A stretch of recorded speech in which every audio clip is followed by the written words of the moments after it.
ডাক্তারবাবু, তুমি ডাক্তারবাবু? আমি আমি সব জানি, কিচ্ছু বলবো না, কিচ্ছু বলবো না। বলবো বলবো আগে আগে আমার বউ শিউলিকে এনে দাও, সব বলবো, সব বলবো। হ্যাঁ হ্যাঁ, আপনার বউ আছে। আমার বউ আছে? কোথায় আছে? আপনার বউ এখন আপনার শ্বশুর বাড়িতে আছে। ও, শ্বশুর বাড়িতে আছে? কবে আসবে? ও কবে আসবে? আপনার বউ আসবে, আসবে, শিগগিরই আসবে। সুদীপ, তোমরা সবাই একটু বাইরে এসো।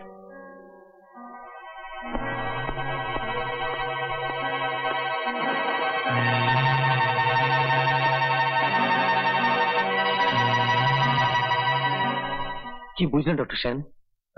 বলছি, কিন্তু আগের ডাক্তার যে প্রেসক্রিপশন করেছিল সেগুলো আবার দেখতে চাই।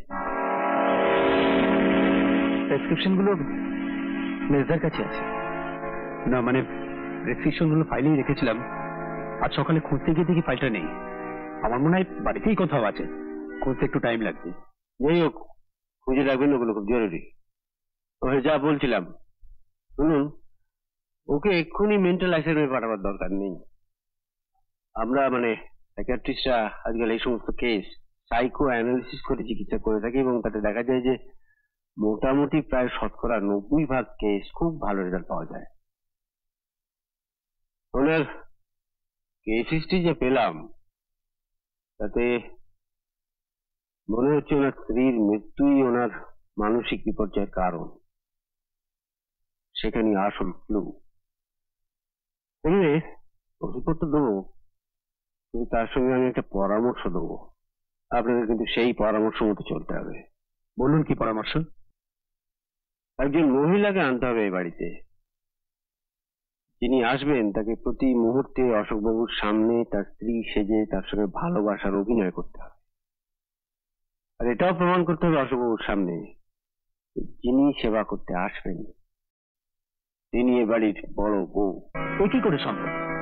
কোন ভদ্রঘরের মেয়ে এ ব্যাপারে রাজি হবে কেন? সেটা ঠিকই, খুব শক্ত কাজ, তবু চেষ্টা করতে হবে। ও হ্যাঁ সুভাষ, বল।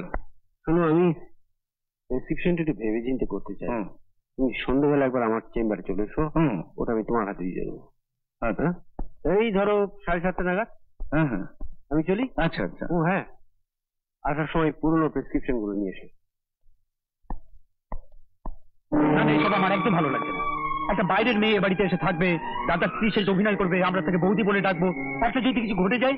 কিচ্ছু ঘটবে না, তুমি এ নিয়ে এত ভেবো না তো। ম্যানেজার কাকা, আপনি তো সব শুনলেন, যত শীঘ্র সম্ভব একটা কিছু ব্যবস্থা করুন। না, এই দায়িত্ব আমি নিতে পারবো না। আপনি ছাড়া আমাদের মাথার উপরে আর কি আছে বলুন? কিন্তু এসব কাজ করতে কি রাজি হবে? কিন্তু এমনও তো অনেক অভাবে মেয়ে আছে, অনেক টাকা পেলে সংসারে সুখের মুখ দেখবে, এমন কাউকে নিয়ে আসা যায় না? ঠিকই বলেছ, যত টাকা লাগে লাগুক, দাদাকে ভালো করে তুলতেই হবে। ম্যানেজার কাকা, আপনি আপনি যেভাবে হোক চেষ্টা করুন ম্যানেজার কাকা। সুদীপ, এত করে তোমায় বলতে হবে না, কথা দিলাম আমি চেষ্টা করব।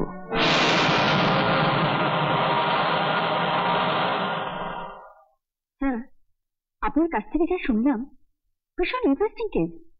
আচ্ছা গীতা, বলো তো এই ধরনের পেশেন্টকে কিভাবে ট্রিটমেন্ট করতে হবে?